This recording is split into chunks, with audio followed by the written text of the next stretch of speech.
We change our world when we change the way we think, the way we do things. Actually, it's called be, do, have. Who you are being allows you to do what you do. And what you do allows you to have what you have. And then what you have allows you to give what you desire to give.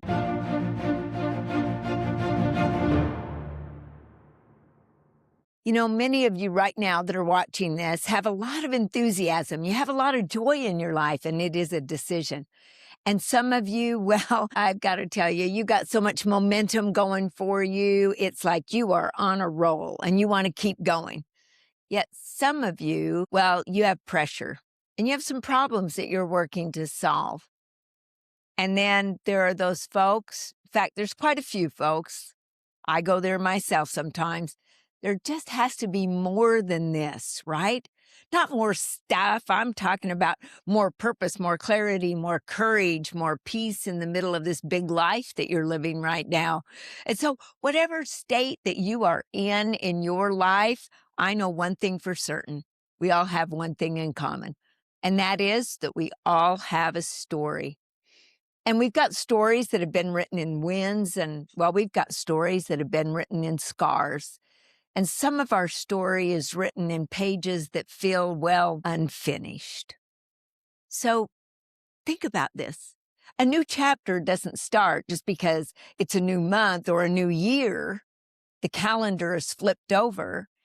A new chapter actually starts each and every day of our life. And some people, they just keep writing the same pages over and over and over again, doing the same thing all the time, expecting a different result. And, well, is it because of their nurturing or is it because of their nature? Now, in my book, Becoming More, I talk about a study that they did on twins. And there were two twins that were brought up, obviously, by the same parents, and both parents were alcoholics. Now, one child became homeless, and the other child, great, huge success. And they wanted to know what was the biggest difference. So they interviewed the two boys. And the one that was homeless said, well, see, you don't understand. Both my mom and dad, they were alcoholics. And that's why I am where I'm at. The successful man said, I think I'm here because both of my parents were alcoholics. I wanted to make a different decision. So I became very, very successful. Now, it's all a decision, isn't it? So what decision is before you that you need to be looking at and making today? And some people think it has to be this great big decision that, oh my word, it's going to take you time and you've got to strategically think through it and make certain that you're making the right decision. Yet, most of our decisions are very automatic. It's what to wear, what to eat, and we have trained our brain to make decisions a certain way. And when we think about those decisions, they're very powerful. Our upbringing is powerful, yet not as powerful as the decisions that we make each and every day. I'm going to ask you again, what decision have you been putting off that you need to make? Maybe it's a decision about what to give up so you can go up. Like John Maxwell says, you got to give up to go up. What are you willing to give up? What habit is not serving you right now that if you gave it up and developed a new habit would serve you well? What decision do you need to make around what you are doing? More importantly, what decision do you need to make about who you are being? Now, back in 1978, Jim Rohn, I had the pleasure of driving him to where he was going to be speaking, and Jim Rohn was a great philosopher and a great speaker. Well, on the way, we started talking about personal development, and he looked at me and he said, Dianna, set a goal to become a millionaire. Now, I got to tell you, I had just started real estate and I didn't dare tell him that I had put my kids in a little red wagon going door to door because I couldn't afford a babysitter think about that.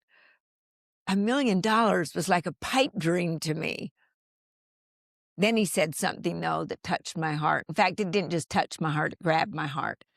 He said, don't set a goal to make $1 million for the money. Set a goal to make $1 million for who you will become. That was the key, who I would become. So see, the decision before you right now is, have you written down who you are wanting to become, who you desire to be? Do you have it in front of you each and every day? And do you start becoming that person before breakfast? Do you read it over and over again? And do you know what you have to give up so you can become that person? Because see, the one thing that I've known all my life is if you want to achieve more than you've ever achieved, then you have to become the person that you've never been. Well, if you don't know the person that you desire to become, then how do you really set goals? Because goals are tools. More importantly, goals are what helps us develop our character. Have you written down who it is you desire to become and what you want to be known for? Now, you've heard me on other podcasts talk about writing your eulogy, and I know it sounds creepy, yet, hey, what do you want people to say about you when your time on this earth ceases to exist as you know it? If you don't know what you want them to say about you, then how are you going to live your life so they can say that? And I'm not talking about that one or maybe 2 or 3 people that don't like you. Heck, we all have people that don't like us. What would the majority say about you?